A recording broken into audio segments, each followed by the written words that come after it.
Hello, everyone. Welcome to our latest chapter of the American Mussar Community Gathering. We have been meeting almost every Thursday for over 5 years now. It is a drop-in group. Very few have been here from the beginning, but people kind of come and go. You are always welcome to be here. If you're watching the video, please go by americanmussar.com and jump on the email list and you can join us for the Zoom. Today, we are going to be beginning a new soul trait, the soul trait of equanimity. Before that, we will begin, as we always do, with a short meditation. So I invite you to relax and close your eyes and take in a deep breath through the nose and hold, and exhale through the mouth and hold. And inhale through the nose and hold. And exhale through the mouth and hold. And as you go at your own pace of inhaling through the nose and holding, and exhaling through the mouth and holding. If thoughts should enter your head, just observe them and let them pass. Like watching a car pass by on the road. Now is not the time for solving problems. Right now, all you need to do is inhale through the nose and hold, and exhale through the mouth and hold. And on your next inhale, think to yourself, Shema, and on the exhale, listen.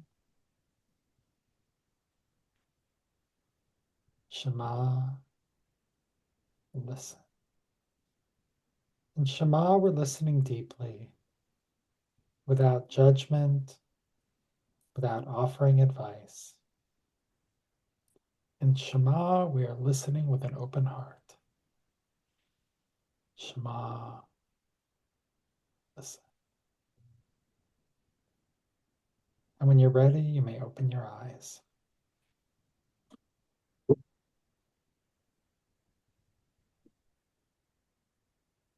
All right, well, here we are, and I see that Harry and Janet have joined us. I always love that surprise moment. Who's going to be there when I open my eyes after the meditation? All right, well, today, for those of you who saw my email and are been paying attention in the Jewish world, today is Yom Hashoah. It is the day of Holocaust remembrance, the Israeli holiday. Also, Shoah, Hashoah can mean catastrophe. It could also be the day of remembering the day of the catastrophe. And as it happens, that coincides with our practice of equanimity. And I think that it's something I explored in the email. Let's see. Oops, I have too many PowerPoint slide decks open. Let me just close the extras and then we will share.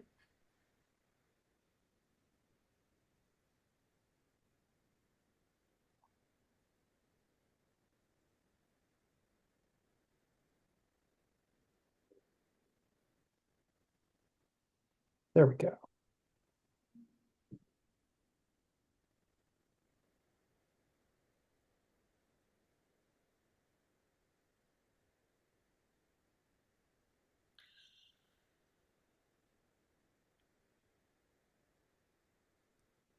Okay, so the question, I don't know why I needed to, as we kind of begin our program, I'm wondering how you approach Yom HaShoah, if at all.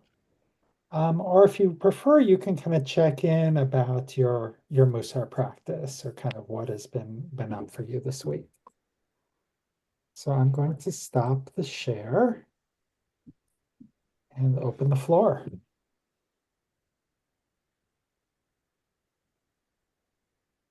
Yes, Ted.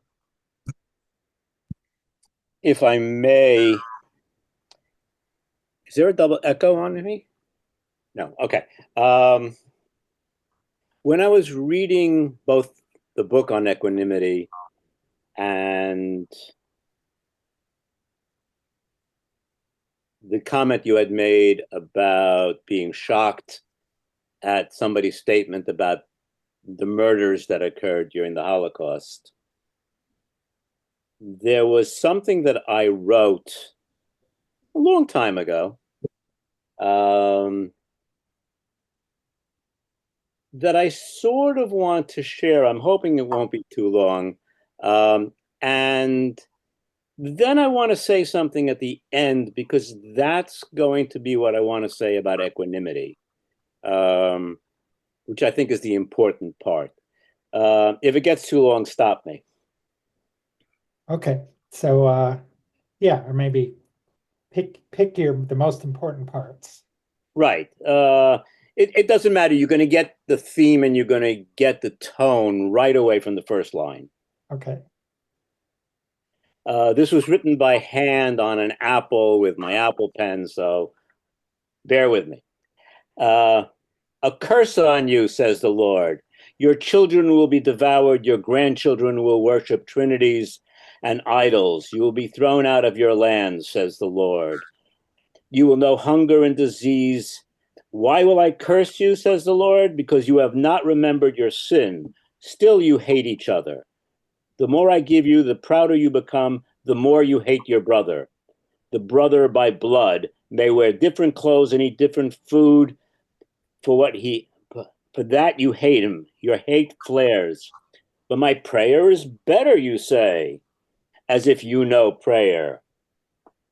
Okay. And it I goes think on. I Okay, think we you got get the that. idea. Yeah. It goes on, right? I wrote this in anger.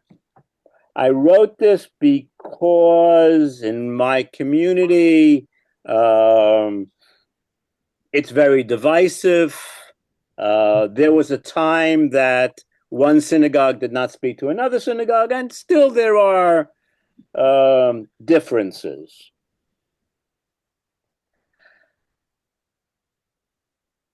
What I want to say is while I truly felt it and my anger was real, the saving grace is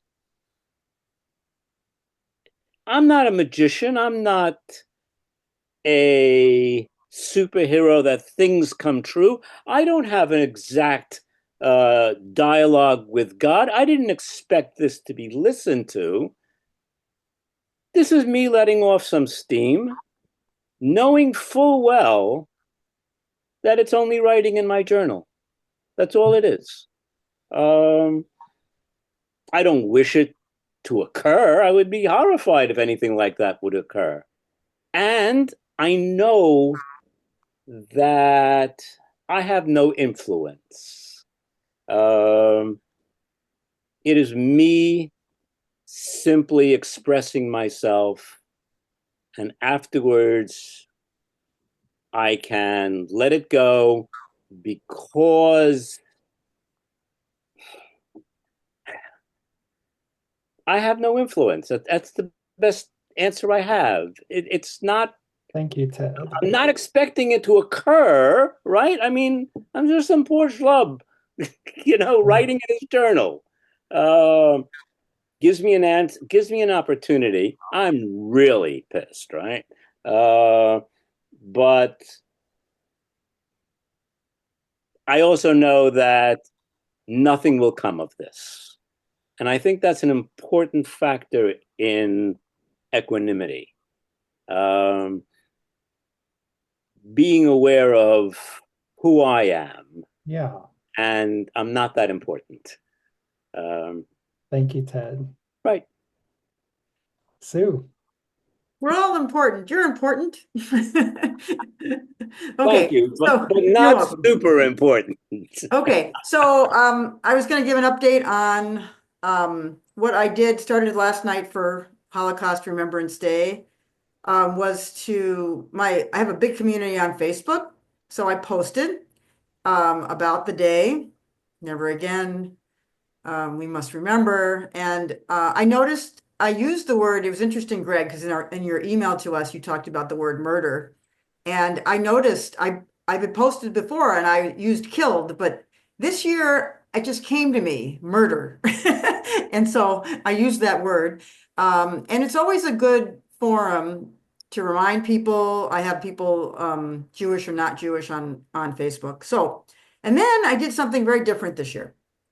I've been noticing that this year that there's certain fast days, like there was a fast for Esther, and there is no specific fast for this day, but I decided that I was going to fast, study, and pray today to bring meaning to this observation, to bring honor to it. And then the other thing that I did was when I was at my morning health club, I told somebody who didn't even know that what today was. And so I felt like that is good to share really awareness.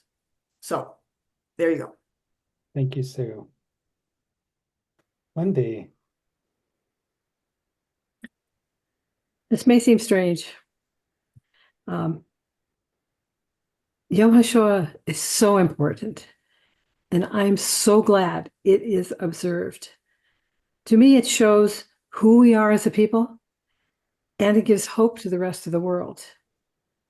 And, when I go and I visit my son's gravesite, I'm, there and I'm looking at his memorial stone, and then I always turn around and say, come on, Joe.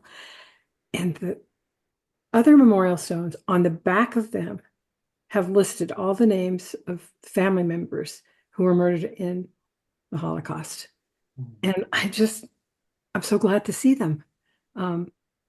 Like you were saying, Ted, not important. They were each important. And somehow it's bringing importance to all of them. And that we are observant of this day and thinking of them. And just think it brings hope to the world. I mean, the world looks at us and they see a people.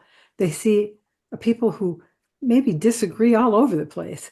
And yet on this one day, we're together at this one thing with this one focus. That's what I see. Thank you, Wendy. Shelley. Wow, that was pretty powerful, Wendy. I would pray that could happen every day. That we could show up authentic to who we are and how we feel, and not feel judged if we do say no. And so, equanimity to me is being authentic and showing people who I truly am, and which is understanding my self-worth, self-love, and therefore because I'm loving myself more, I'm able to love everybody. And so, when I heard Ted, you talk about that first couple of verses, I was like, wow, you're angry there. But then I thought, well, the question you got to ask yourself is, why are you angry? Right. And not just to say, well, I was having a moment, but no, we all have reactions. We've all been programmed since childhood. And, your lineage has so much multitude of repression and anger upon you and sadness and oh my god, I mean the words, you could make them all up. But as you say, today is a day of reflecting and having that love for your neighbor and everything. And it's I pray that more and more people attempt to do that daily. That's what I have to say. Thank you, Shelley. Frank and or Linda. Yeah, I'm just started kind of sharing my memoir about escaping from Hungary with my community and my family. And my father lost his family in Auschwitz, and so this is very close to me. He escaped, um, but then years ago there was a sing song from Shlomo Carlebach. Some of you know him. And the sing song had to do with the Holocaust. And he was kind of saying, why do we focus on that? Why don't we focus on Jewish living? And that kind of really hit my attention. Um, if we're old enough, we have witnessed a lot of calamities around the world. And I am not sure. I feel that we need to have to stand up for what somebody mentioned just now, maybe Wendy, about caring for one another. Because it's only by caring for one another that we would stop the carnage that's going on, whether it's in Ukraine, whether it's in going Gaza, the West Bank. So I'm more reserved, and I want to feel, with other communities that have been impacted by hate. Thank you, Frank.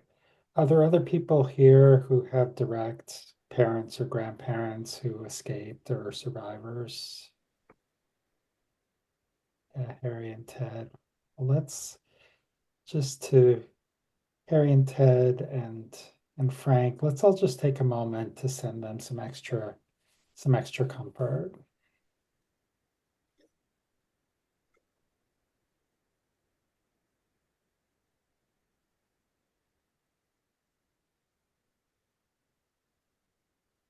Thank you all.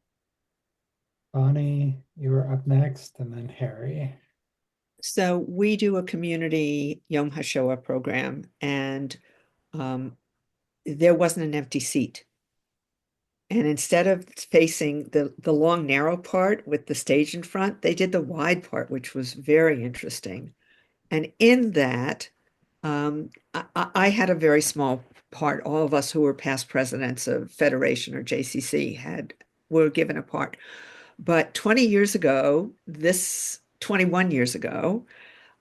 I was leading the March of the Living.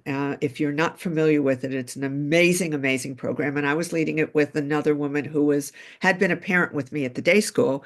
And she had been teaching this Holocaust class, and I was just the other teacher. And right the day before we were leaving Poland, two of the people, one is a survivor and one, I don't remember who the other person was, went into an antique store and found two Torah scrolls. Clearly, they had been burned. We took the Torah scrolls and we were flying from Poland to Israel because that's part of March of the Living. And for whatever reason, people, because you can't it's illegal to take anything out of Poland, religious objects that were made before 1945, illegal.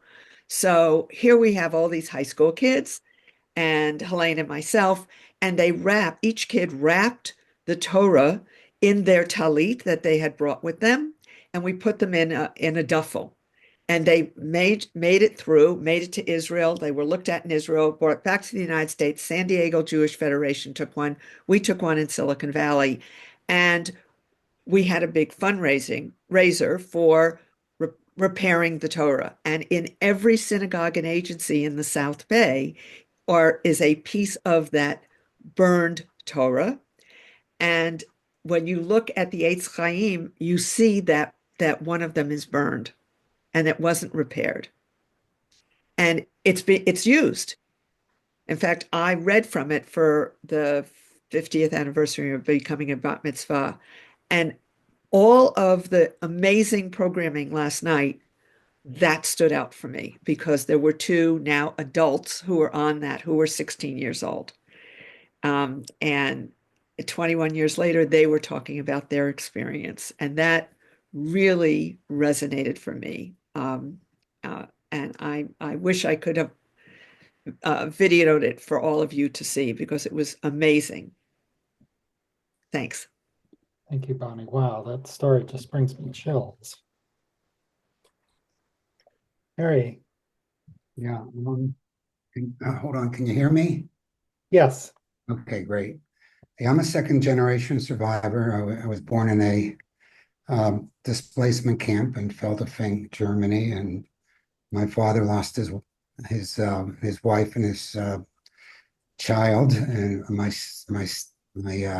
step sister. And of course, this period is very holy to me in a way. I was in Israel a few years ago and saw it celebrated there, and they take it very seriously. There's no working. It's really a Memorial Day. But one of the things that I was impressed with years ago, but which they stopped doing, was the men's clubs had yellow Yortzeit candles that they gave out. Yeah. And I'm wondering, that would be a really great thing that it should be nationalized in a way, because it's really honoring Yom HaShoah, and it's Yortzeit, and it's our people, and it should be honored. So I know they do some fundraising for it, but I haven't seen it in a while. So has anybody seen yellow Yortzeit candles for Yom HaShoah? And they're And I serve on the USDJ board, and I believe it was dropped because of the lack of response and the lack of financial support for it. But I can find out, Harry, easy enough, what does that tell us? that people were doing something else. Well, it needs work. Yes, It needs- but I think it dropped several years ago before the pandemic. But I can check if you want me to. We Yeah. still do it. Just Oh. say. We still do it. We had a candle lighting last night. Wonderful. Well, you take it home and you do it in your home. And that's a wonderful way to teach your children. What's this about? Marjorie? Yeah.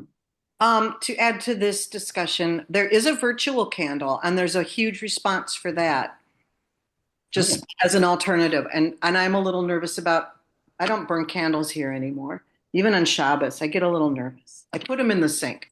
But yeah, but it's just an option. Yeah, I Just, know. Right. but it's beauty. Yeah. Everybody should be doing something.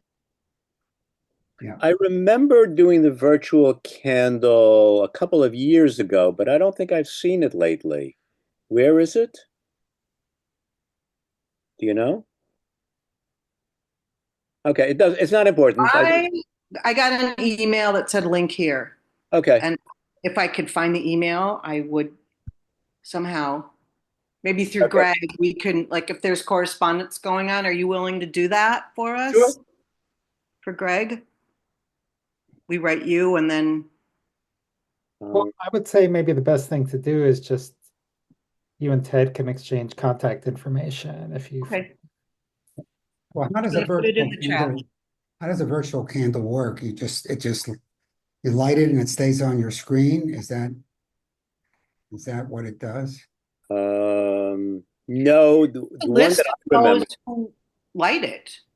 There's an ongoing list. You're doing it in the memory of somebody in the who perished in the Holocaust, in the Shoah. They send you a name, and then there's a huge list of people who participate. And Sue, look, I just Googled it, and you can just go on to illuminatethepast.org. You got it. That's what I got. Okay. So, All right, there we go. All right, well, let's delve into, very heavy day, heavy topic. And, how do we approach this with equanimity? And so I always believe that the soul trait we need is the one that shows up. And so let's take a look at this and see what insights we might come up with. Darn it, this is also not the right PowerPoint.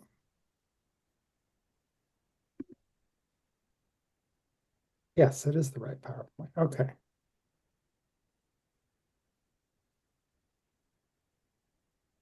So may I have someone to read this first bullet, please?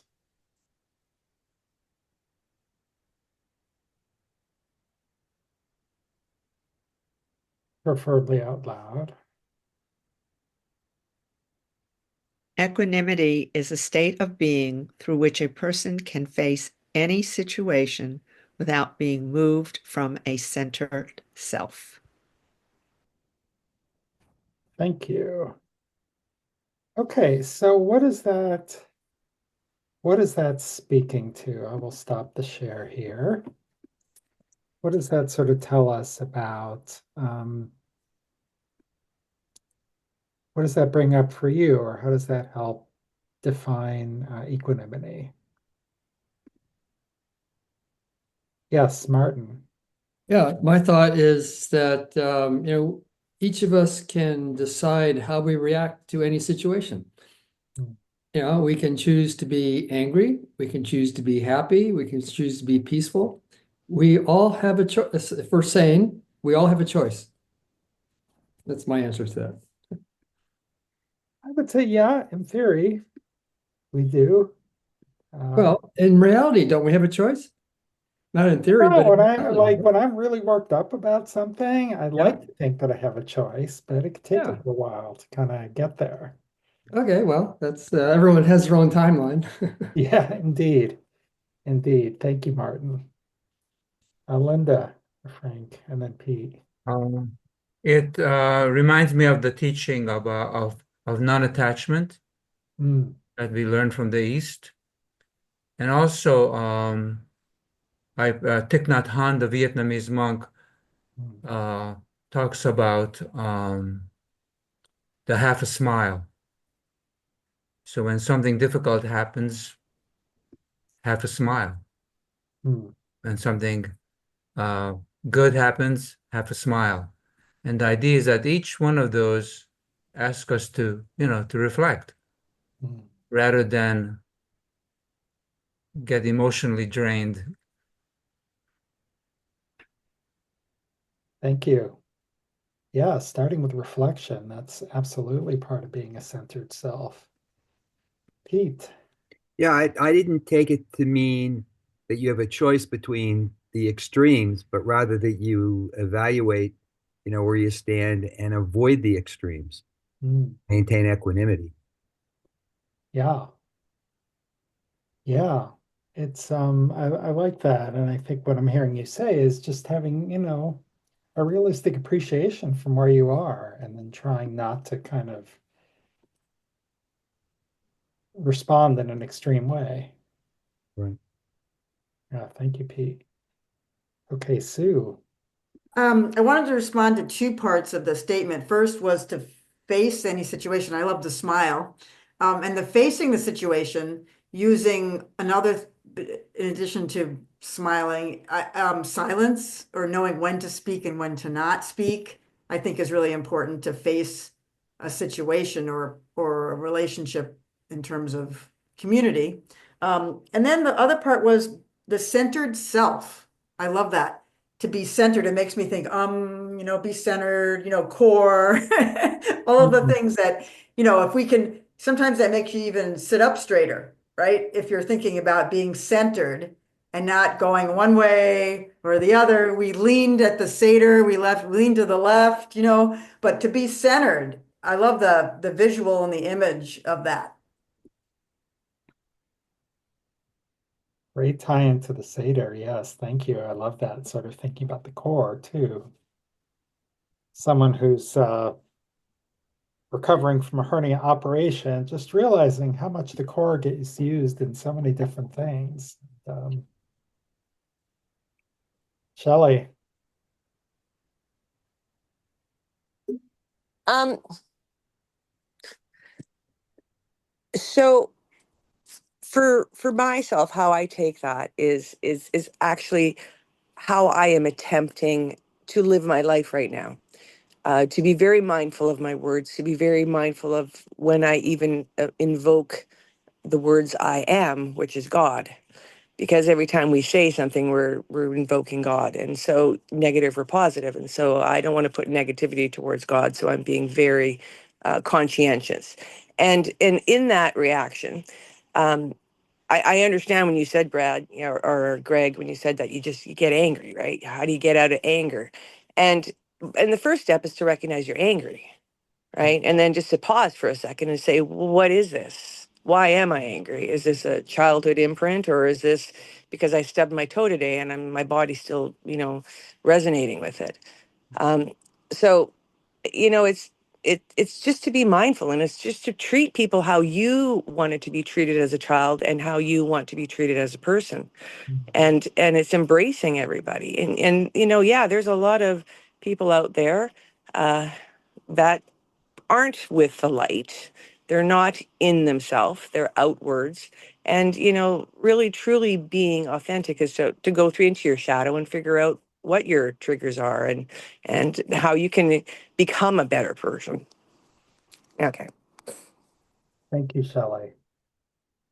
Yeah, there's a lot of self-knowledge. When I first started learning about Mussar, I was so anxious, overwrought about work and other situations that I was like, I got my Mussar book and I opened up to equanimity and this is what I need. And it was just like, I had no idea what it was talking about. And I think it's because, yeah, which is why I include equanimity towards the end of the book, because having other building blocks in place, Sue mentioned silence and, you mentioned knowing yourself. All of these are kind of part of it. And that's where it comes from. Have Wendy and then Marjorie. Okay. Well, my old definition of equanimity was I had it because if I had to face anything, I knew exactly what to do. I just put a little tent over me and I don't do anything. And so when I read your book, Craig, and I saw get in there and get your hands dirty. Now, you're not going to just go running to something, but you do have to have that calmness of the soul. And then I felt that in Ted's reading. He had radical acceptance of whatever it was making him angry. And he expressed it by writing it. And that's one way to do it. But now I'm faced with the challenge of equanimity because I can't just sit around and go, oh, I'm so calm. No, I have to accept what is happening, accept how I'm feeling, and then figure out a way to get my hands dirty. So thank you for that, Greg. That was my mantra, by the way. What's that? Get your hands dirty? Yeah. And I'm always trying to teach kids at least facets of Mussar so that when they grow up someday and they read your book and they get to equanimity, they go, what's that? So that's why I like that, because they love to get in there and get their hands dirty. They'll do it. And that's something they can relate to. So thank you for that. Yeah, Alan Moranis tells this joke. He talks about the life of Brian, where, the Monty Python movie, and Brian is getting chased by some crowd, and he comes across some monk who's been in a vow of silence for 20, he's been by himself in a vow of silence for 20 years. And the guy runs in and steps on his foot, is like, oh, no, my vow of silence. It's like 20 years, he equanimity, and as soon as he meets one person, it's out the window, and that's not, so we don't do this, we're just going to turtle up and avoid everything and call that equanimity. No, that's not equanimity. That is not. It's not, but it's easy. It is. Marjorie, I saw your hand before. Yeah, now what was my train of thought here? So it's taken me years, as many years as I've been studying Mussar, to really understand what equanimity really is. Because it's a hard one for me to understand and get a grasp of what they're describing. So I wrote out, let's see, so for me it's become, I love shtika, just and use that for your, as a hit, for me, hitlamdut. I don't know if that's a concept that is common in this group, hitlamdut, like knowing what your what am I feeling now? And how am I supposed to react? And I love the concept, like my affirmation for that for this midah has been just ride the waves. And sometimes, riding those waves, you can get a little nauseous, when you're going up and down on the water. But then, like, go back to center, find your balance point. So I finally, after this long of a period of time of dealing with Mussar, I finally get it. And it's like, oh, now I understand it. And I decided today, I think at 70, I finally become an adult. Like all these things are like, oh, I get it now. Like this is really adulting. So, yeah, but it's I think it's a really one of the core for me. It's become kind of a core concept of Mussar. Like applying, like you said, like all these other midot, do play into it. So it's good that it's okay. Thank you. And well, I'll look forward to becoming an adult myself someday. All right, I hope you all grow up sometime. It's taken a while. Be a mensch. Maybe it's a mensch. Maybe it's an adult. Maybe I'm finally become a mensch. Well, that's why we do this practice. Right. Okay. All right. Now, just to reinforce what Marjorie said, I did a little search on the internet. I came up with a really nice quote about equanimity that sort of reinforces what she says. And it goes like this: cultivating equanimity is a work in progress. We aspire to spend our lives training in the loving kindness and courage that it takes to receive whatever appears: sickness, health, poverty, wealth, sorrow, and joy. We welcome and get to know them all. Yeah. That's pretty much, so we're always cultivating. That's right. It's a Cultivating is a cultivating and wonderful process. word because it's not like we're ever done, Never done, right. Not only that, Never Mussar done. teaches that the more progress we made, the Yetzer Hara will get stronger in response. So the temptation to go off the path, or the tricks or the opportunities to go off the path also get stronger. So that's why we need to keep cultivating. It's just like your garden will get overgrown with weeds if you don't maintain it. So I had a psychologist that retired when I was in my practice, and he realized in all these years of practice is he pretty much said, there are no adults. Because there are no adults because everybody's cultivating. They're still growing up. nice. Sue. What Harry said reminded me of I always like to go the word joy is three-fourths oi, but the idea with equanimity is that we can go from he mentioned in the definition, from the suffering to the joy. That's what it is about living Jewishly, is no matter what happens, whether from sickness to health. I mean, it's the whole idea of dealing with the lows, the extreme lows and the extreme highs. And for some reason, I think that's very Jewish. I don't know. The oi, in the joy. So. Cool. We're experts in suffering, but yet we're also expert in joy. And that's where the comedians come from. That's it. It comes from suffering.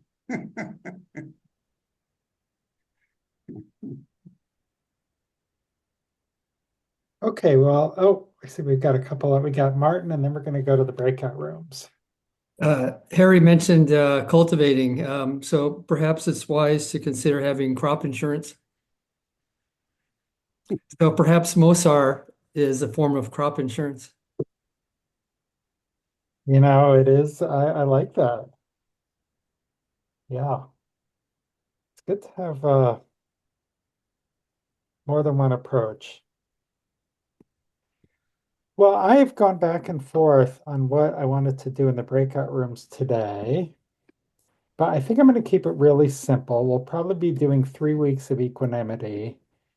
because there's so much to cover today, and we spent a lot on Yom HaShoah, which was completely appropriate. But for the breakout rooms, talked about equanimity as being a centered calm, whatever may arise. And then chesed is doing something to support another without expecting anything in return. So I'd love you to just kind of explore, well, how does equanimity help us practice chesed, or maybe chesed helps us practice equanimity? So that's the prompt for today.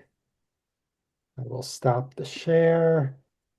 I will open the rooms. So just click accept. Nice to have our little. It was Well, good thanks, being with you, everyone. Marjorie. Thank you. You also, both of you. I'm going on mute now.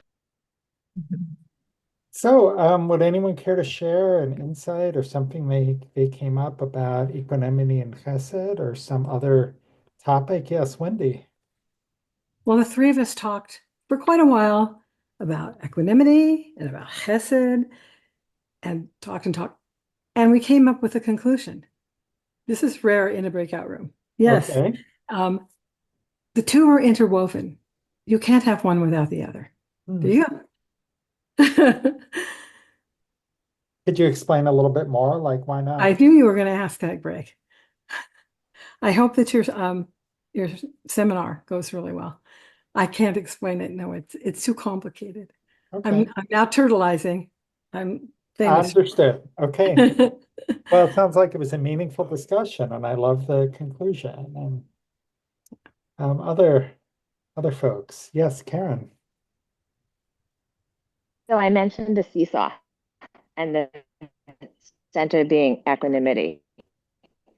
And if you're going to be on a seesaw, it's really a good idea to be on with somebody who's kind on the other end that's not going to hit the hard ground and send you flying. But at other times, you don't always have to be straight across. Sometimes you want to, it's fun to be above, a little more passionate. And sometimes you can be lower for a different perspective on the seesaw. So you get equanimity, you get balance from above and below. And as long as you're sharing that ride with someone who's going to be kind to you,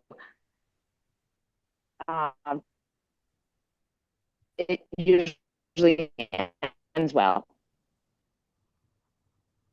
Thank you, Karen. I love that. I love that connection. I'd never thought about that. And that applies to so many like people we're in relationship with in all kinds of levels. Hopefully we can balance, if someone's who's a partner or someone we're close with, but then, have a tumultuous, like a difficult relationship with somebody at work. It's like, well, if you're on the seesaw with them, it's all over the place. There's probably not a lot of kindness, probably not a lot of equanimity. That's a powerful image for me. So thank you.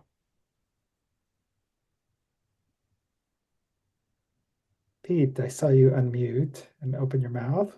Did you want to comment? No, I think Wendy had said what we arrived at our breakout. Okay. Awesome. I saw a couple of hands. Marjorie and then Sue. In our discussion, it was brought up, what does the continuum look like? And so we went and looked at Rabbi Greg's book. And just read some of that, and just for more definition of what equanimity could be. And looking at, like, it's okay. I like the idea of having passion. I think you mentioned, like, for something. Like, I was at an art show today, and it was very elevating, and it was great to feel like that, especially on this gray day in Minnesota, and in our climate. It was just a lovely experience, and that was so that was that side of equanimity that I equate that more, like, just loving kindness is a big part of humanity, and just recognizing people as holy souls, and kind of helps put me in that, keeping equanimous. Is that the word? Ooh, like that. Is it a word? Did I make that up? Sounds great. Really a word. I think it Sounds is. good. It's not to be confused with equanimus, which would be the horse legs. Horse leg, yeah. Which has a direct, I did look that up because there is a direct correlation between equus and equanimity and how it all got, just like that, It actually makes riding sense. a horse, that even cadence. But there is a whole thing about that I did look at once upon a time. Okay. Well, it reminds me of our friend Carol Emmerich of blessed memory, who died a few years ago and who had a big horse as her background and loved horses and often brought that up. So she would have absolutely loved that connection. Sue. One of the things we talked about was to answer when answering the question, how does equanimity help us practice Hesed, is that when we're centered and calm and not involved in our own mishigas, our own issues, we're able to help people and practice Hesed in a better way. So that was just one of the things. Yeah, absolutely. Totally makes sense. Okay, well, thank you all so much. We're going to close the way we began with a short meditation. So please just relax and close your eyes.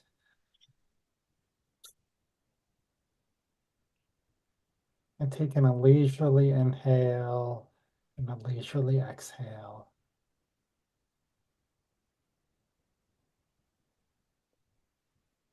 And allow your body to settle in. Imagine you're sitting like in a very comfortable chair that kind of looks like a big hand that's just holding you and supporting you. And from this place of being held, just imagine a steady gait, being centered and calm and being able to respond to whatever happens, from that place of being held and being safe. Now imagine all of those who've been here with us today sharing this journey. They are the hand. We hold each other as we travel on this journey and help us remain grounded and centered through this challenging time in the world. And when you're ready, you may open your eyes.